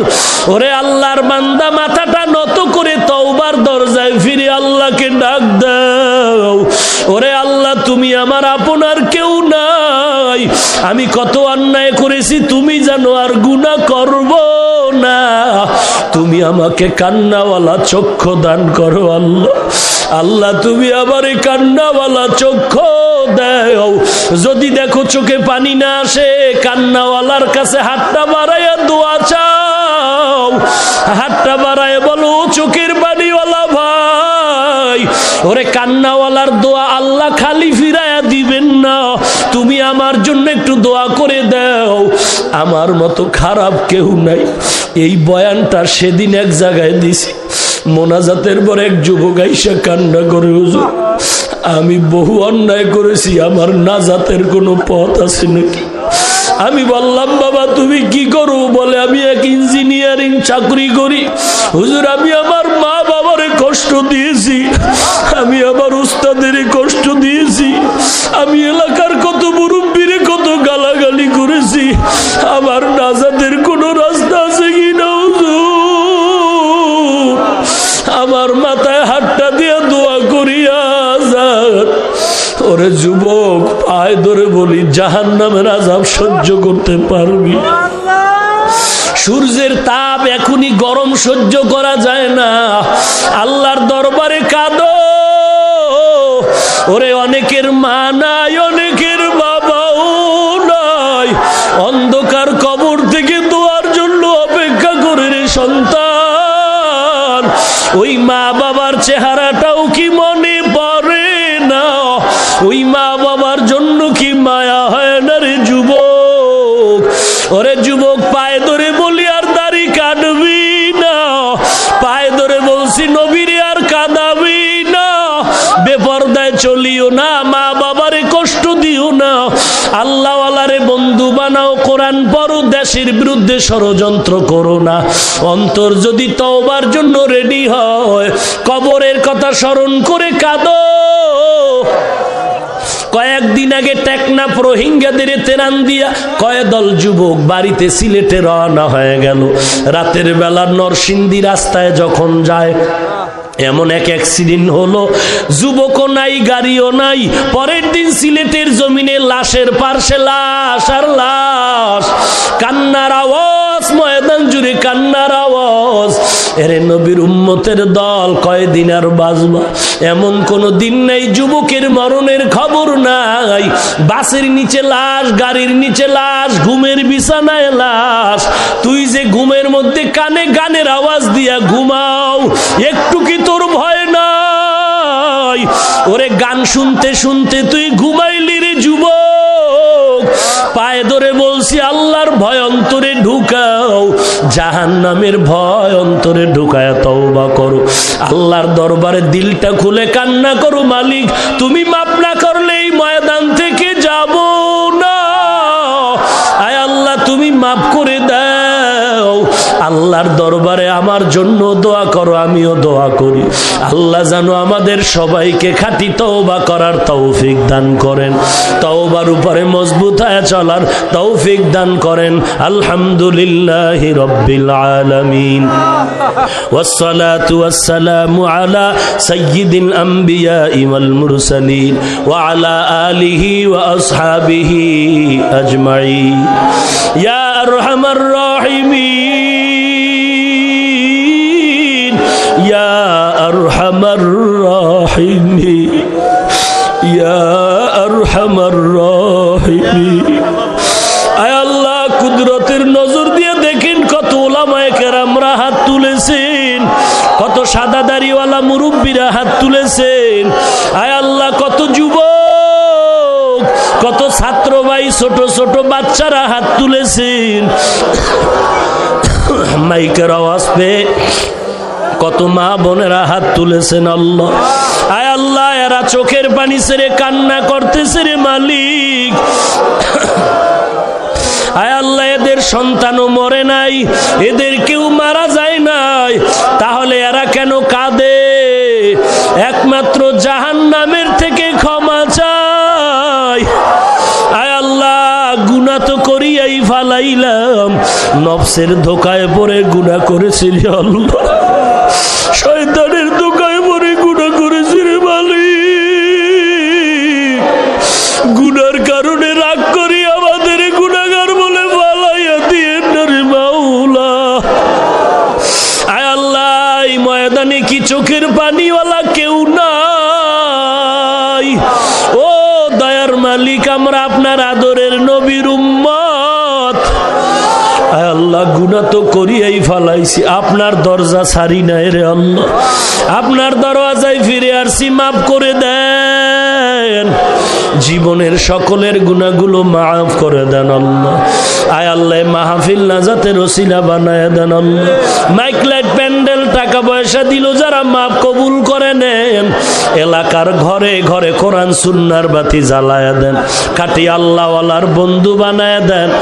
মা বাবার খেদমতের জন্য কবুল করে নেন। আয় আল্লাহ, ঘরে ঘরে কোরআনের আওয়াজ চালু করে দেন। মা বোনদের পর্দা নিশি আবেদা স্বামীর খেদমতের জন্য কবুল করে নেন। ছেলে সন্তান দিনদার বানায় দেন। আয় আল্লাহ, দেশের বিরুদ্ধে ষড়যন্ত্র থেকে হেফাজত করেন আল্লাহ। আয় আল্লাহ, সারা দুনিয়ায় শান্তি দান করেন। বাংলার জমিন শান্তির জমিন বানায় দেন। বিদেশের ঘরে যারা চাকরি করে হেফাজত করেন। আয় আল্লাহ, দেশের জন্য যারা জীবন দিল মাফ করে দেন।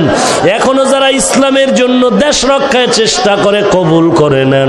প্রশাসনিকভাবে যারা কাজ করে দিনদার বানায় দেন। আয় আল্লাহ, সমস্ত মাদ্রাসা মসজিদ কবুল করে নেন।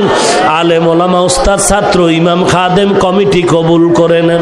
যারা আলেম ওলামা মাদ্রাসা কোরআনকে ভালোবাসে তাদেরও কবুল করে নেন। আয় আল্লাহ তাআলা, আমাদের দিলের থেকে রিয়া হাসাদ কিবির দূর করে তাকওয়া দান করেন। ইখলাসওয়ালা জিন্দেগি দান করেন আল্লাহ। ও দয়ার মালিক, এই ময়দানে একটু তাকায় দেখেন, আপনার বান্দারা হাত তুলেছে। নবীজির ওসিলায় মোনাজাত কবুল করে নেন। আমার একটা যুবকেরও খালি ফিরাইয়া দিয়েন না রে আল্লাহ। সকলের আমিন কবুল করে নেন। আয় আল্লাহ, এখানে সবাই হাত তুলেছে, মোনাজাতের পরে যাবাই চলে যান। ও আল্লাহ, নবীর ওসিলায় আমাদের মাফ করে দেন। নবীজির রওজা ও কাবা জিয়ারতের তৌফিক দান করেন। ঘুমের ঘরে নবীর সাথে মোলাকাত করায় দিয়েন আল্লাহ। নবীজির সুন্নতের আমলওয়ালা আশিক বানায় দেন। ও দয়ার মালিক, দাড়িওয়ালা নামাজি নবীর আশিক বানায় দেন। ধোঁকায় থেকে আমাদের হেফাজত করেন আল্লাহ। জালেম দুশমন মুনাফিক থেকে হেফাজত করেন আল্লাহ। আয় আল্লাহ, সমস্ত দুশমন থেকে হেফাজত করেন আল্লাহ। ইসলামের নামে যারা ধোঁকা দেয় তাদের হেদায়াত দান করেন আল্লাহ। মোনাজাতের পরে সবাই বাড়ি যাবে, কেউ গিয়ে দেখবে মা এখনো ঘুমায় নাই, সন্তানের অপেক্ষায় বসে আছে। আর একদল আপনার গোলাম এখানে আছে যাদের মা নাই, বাবা নাই। অন্ধকার কবর থেকে দোয়া চায় রে সন্তান। সাদা কাপড়ের প্যাকেট বানায় কবরে রাখছো, গুনার কারণে কবরটা জাহান্নামের আগুনের গর্ত হয়ে গেল। ওরে সন্তান, ওই মা বাবার জন্য কি মায়া হবে না? ওই সন্তান মায়ের চেহারা কি মনে পড়ে না? ও দয়ার মালিক, তাকায় দেখেন এখানে কারা মা নাই, বাবা নাই, ইয়াতীম। মা বারবার মোবাইল করে খবর নিত, বাবা কখন খাইলি, কখন ঘুমাইলি রে বাবা। আজকে মা যার নাই, তার খবর নেওয়ার কেউ নাই। ও দয়ার মালিক, চোখে বাড়ি নাই, গুনার কারণে দিলটা পাথর হয়ে গেছে, দিলটা নরম করে দেন। কান্নাওয়ালা চক্ষু দান করেন আল্লাহ। কান্নাওয়ালা চক্ষু দান করেন আল্লাহ।